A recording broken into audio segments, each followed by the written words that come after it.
Hey gang, Tim here at Core Electronics, and we're setting up fully addressable LEDs, controllable through Wi-Fi and our phone, using an ESP32 development board, all possible by WLED.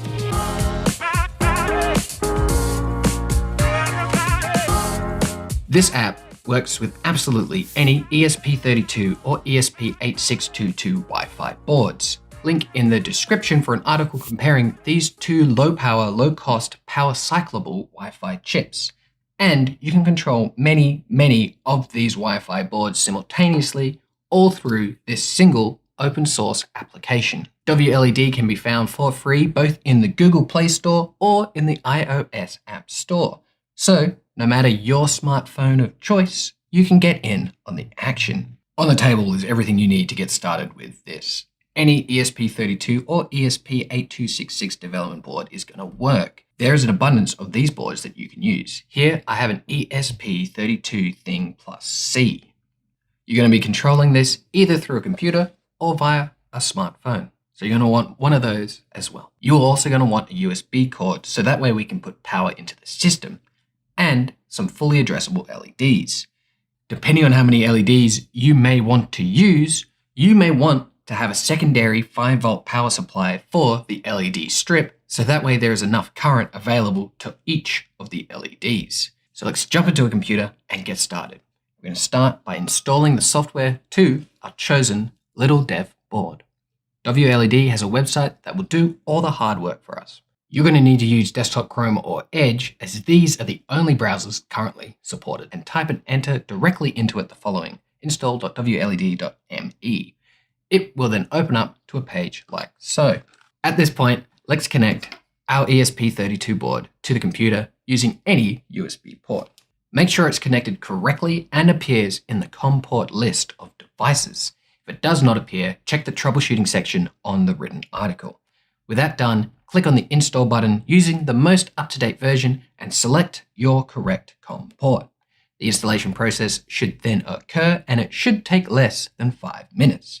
At this stage, we've not provided the ESP32 with any local Wi-Fi details, but it has provided me this configure Wi-Fi option, so let's go through it right now and give it those Wi-Fi details.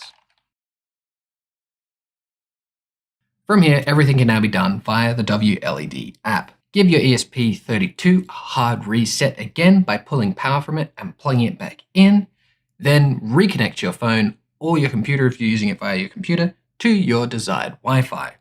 Having done this, and after a couple of seconds, you should now be able to see WLED as a device that has connected to your internet system.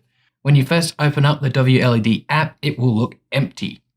Click on the plus symbol to open up the discovery page. Press Start Discovery, which will search through all of your Wi-Fi for all the boards running WLED software. Once it says Found WLED, press the tick button on the top right.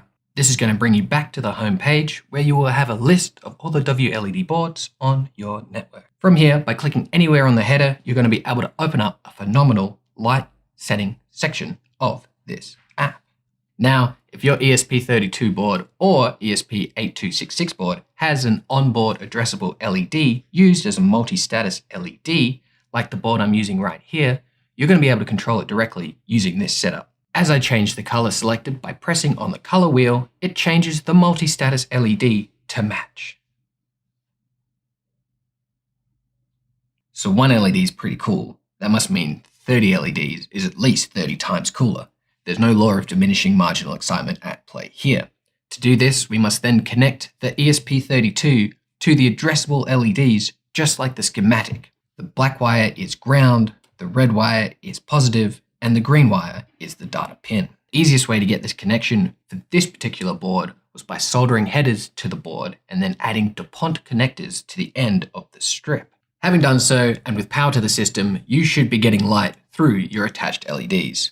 If you haven't, jump into the app real quick, double check by pressing the power button, turn up the brightness slider all the way, click on the config setting and double check that your data pin is selected as number 4. Also, while you're here, write down the amount of LEDs you have connected, as it will make the effects look better. And bada boom, we have remotely activated, fully operational, fully addressable LEDs. Having achieved this, we can get right onto exploring what is on offer with the WLED software. So let's have a quick look at this user interface. We have a simple power button that will turn the lights on or off, but not the ESP32 board.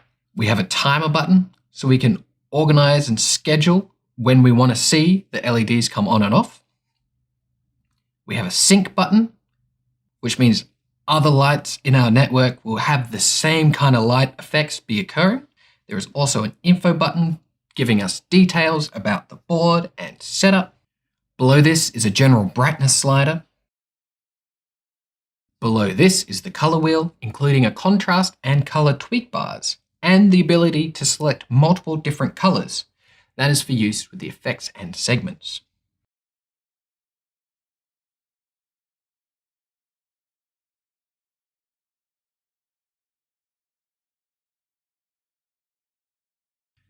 Clicking on the effects button at the bottom will take you to a new, deeper page with an awesome and long list of effects that can all be customized from speed, intensity, and colors.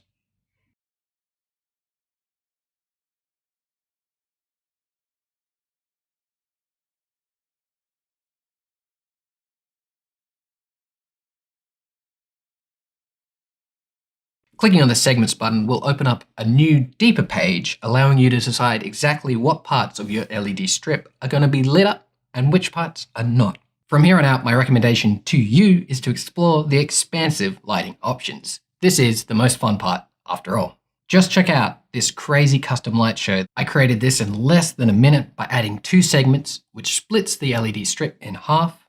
I then chose 3 custom colors for each of these 2 segments, and then I chose 2 different effects for both. In my case, the 2 effects I chose were glitter and breathe. Replicating this exact pattern would be significantly harder to code from first principles than it is just to use this brilliant app.